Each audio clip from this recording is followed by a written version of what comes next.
tu balleessa.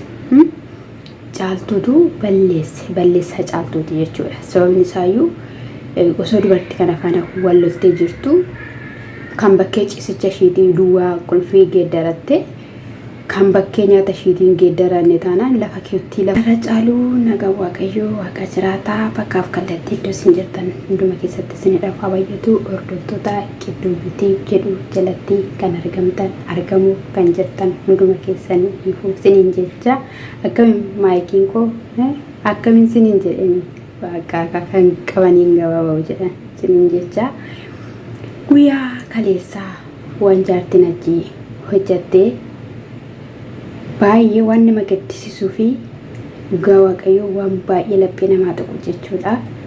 Innis caaltuun indaanqoo qopheeffattee akkasumallee shunkurtii akkasumas immoo akka waan halusii wayiitti darsaniitti qopheeffatteetti juusiidha jechaa turte isheen maal akka ta'e illee yaadanuuf hin baafne haa ta'uyyuu malee jechuudha. Hani kan hin jedhu diina baay'ee osoo qabu osoo nama naari'atu qabu akkasumas immoo barri mana kootii qulfisa itti geeddaradhee nyaata nyaadhuu fi qabeenya koo akkamittiidhaaniin lafa banaa yookiin immoo kushina hundumti itti fayyadamu yookiin immoo qulfii ishiin qaba jette qulfii halarraa qaba qulfii mana keessaan hin qabu malee jette ennaa ishiin hojii dhattee ilaaltee eeggattee dhuftee akkuma beekamu qoricha Haayilaandii ishiitti naqattee dhuftee isa ishiin qopheeffattee mana keeyyattee itti naquudhaaf jechuudha.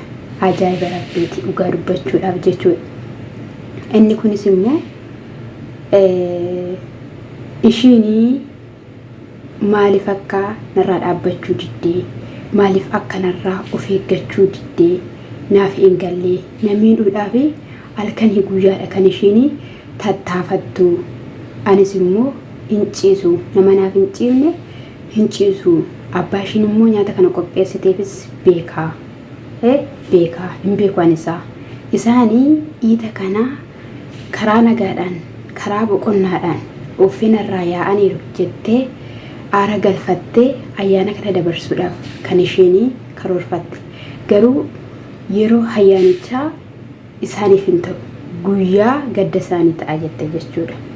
Waan tokko si hima obboleettii keenya jechuudha. Macam Oromiif haasoftaa atis lakkaawamta qixa Oromootti jechuudha. Lammitti lakkaayamta jechuudha. Dhugaa siif haalaatu hojii kee. Namni yoo amina yoo namarratti yaade namaaf amina yaaduun in ulfaata jechuudha. Nama amina namarratti yaadu karaa qajeelaadhaan mo'atu jechuudha.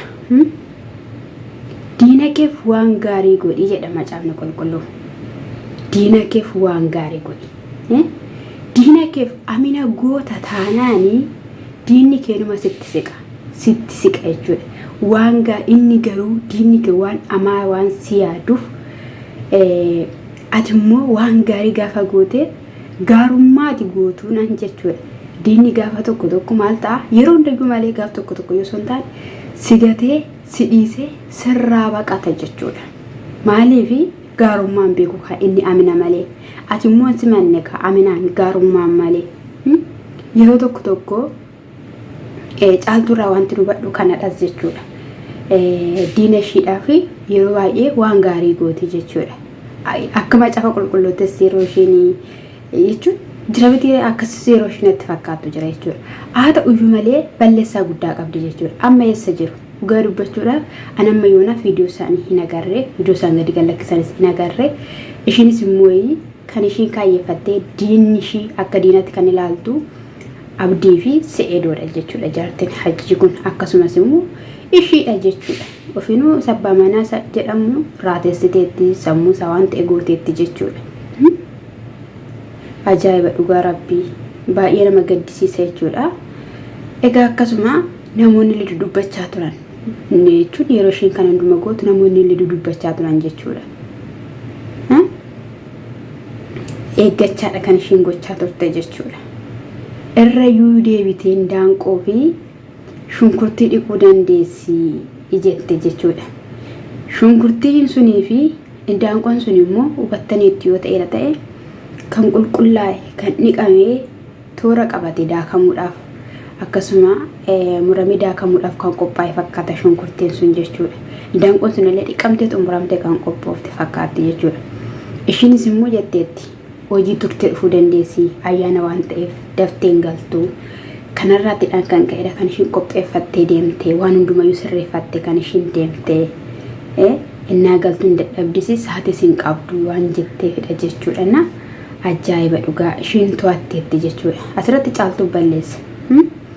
Caaltuutu balleessa caaltuuti jechuudha. Sababni isaayyuu osoo dubartii kana faana walloltee jirtu kan bakkee ciisicha ishiitii duwwaa qulfii geeddaratte kan bakkee nyaata ishiitiin geeddaranne taanaan lafa keetti lafa banaa irratti nyaata keeyyattee deemti jechuudha.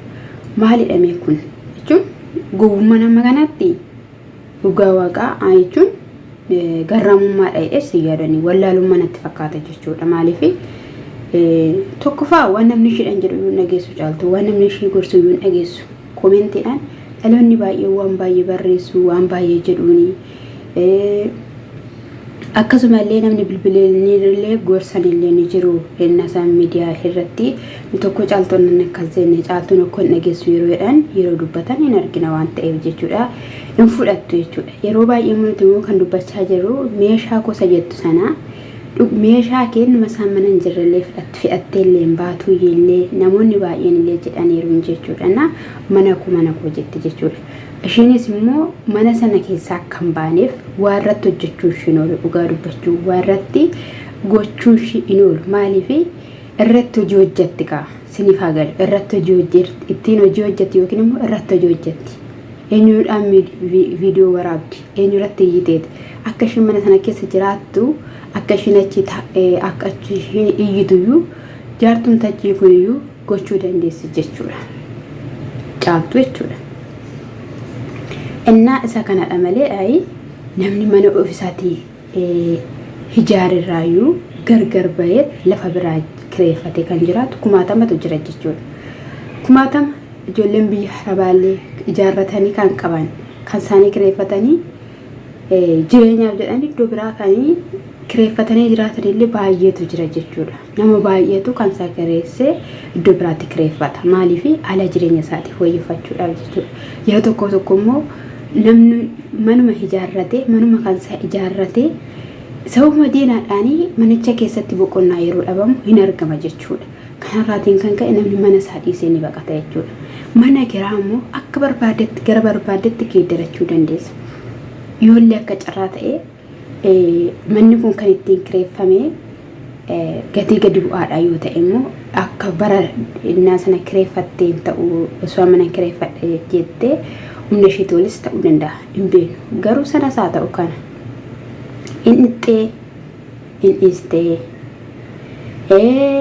maal akka ta'ame hanga yoonaa hin arginan namoonni baay'een garuu bilbila ishee yoo qabaattanii jechaa turaniiru argeera barreessaa turan yoo caaltuudha bilbilanii akkasitti itti naxxeetti akkasitti akkana gooteetti jedhanii akka carraa ta'ee bilbilli bilbilamee fi abdiidhaaf isaa ta'u se'eedoodhaaf nama ta'eef illee bilbilamee nyaatni sun akkan hojjetanii taasifamee yoo dhuguma egaayii waaqayyo isaan baraaramaniiru. Garuu dhuganii nyaataniiru taanaanis isaanii akka kashiin kana dura nyaatte miti jettee jechuudha. Akka kashiin kana dura nyaatte miti. Kuni marzii biraadha. Maqaa isaa asirratti sinii barreessuu hin danda'u, sinii kaa'uu hin danda'u. Maqaa isaa keessan nagaafadha bilbila hajjii isa duraatiidhaan jettee jechuudha. Na warra bilbila isaa beektan baruu yoo barbaaddanii jettee jechuudha. YouTube irratti sin barbaachisu wanta akkana YouTube naalaa gubachuu danda'a. Viidiyoo nani waraabee gadi gallakkise jette jechuudha. Isa kanadha. Maalumaaf iyyuuti egaayii waaqayyo sin faana haa ta'u hunduma keessan faana iyyuu siniin jedha. Amma yoomitti akka ta'e hin beeku hanidhamuudhaaf kan isaan kaayeffatanii kan karoorfatanii ani immoo osoo hin hidhamiidhaan duranii isaaniin gaggeessaa addunyaarra isaan boqochiisaa sana booddee shirri kirriin hin jiru taa'anii boqochuudha haara galfachuudha jiraachuudha malee hidhamuun hin jiru. Eenyu akka hidhamu eenyu akka rakkoorra bu'u jettee mucitti sanas immoo lafa hin keessu ishiin jechuudha. bakka jirtutti rakkatteetti bakka jirtutti waan baay'ee taateetti garuu yeroo ishee waan baay'ee jettu ana yeroo isheen maqaa mucaa caaltuu dhooftu dhugaa dubbachuudhaaf natti dhaga'ama jechuudha. Akka hidda koo wayirraa quncaateetti natti dhaga'ama jechuudha dhugaa dubbachuudhaaf. Yoo barbaadde jette yoo barbaadde mana hidhaattan ishee geessaa yookiin immoo guddifachaa yookiin immoo yoo isheenis addunyaa kanarraa boqotteeyyuu maali addunyaa kanarraa akkuma isaan deemanitti yoo deeman ta'eyyuu maalidha jette jechuudha. Namni mee jechuudha amma barbaade illee yoo ta'e jechuudha dhugaa dubbachuudhaaf jechuudha. Maaltu obsa laachitee mee caaltuudha jechuudha. Otoo isheen akkattiidhaan mucuqqii dhixxoo otoo isheen akkattiin carqeerraa baastee qullaa dhaabduu jechuudha. Mee akkamitti obsuu dandeessi? Aannan iyya dhugaa dubbachuudhaaf hin danda'u malee obsa sakkanaa jechuudha. Obsa qaba garuu hin danda'u obsa sakkanaa jechuudha.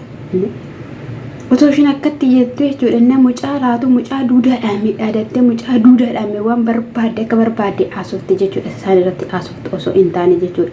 Mee kuni mee jechuudha. Kuni mee kunumti ishee nama viidiyoo akkattiin hojjattee jechuudha. Bishaan itti aanattu qoricha itti aanattu hin beeknu nuti. Garuu jechuudha. Kuniyyuu waasiidha. Baqa kuniyyuu ma tokko barbaachisu gisanii jechuudha. Achitti dhaabuudha baqa achi dhaabuudha baqa mana hidhaa sana keessa jechuudha. Ishii dhaabuudha jechuudha. Isaanii qoy hin deemta. Qoy sana taata. Qoy guyyaa kanadha. Guyyaa 4 guyyaa 3 guyyaa 2 guyyaa akkasitti malee hin ta'u.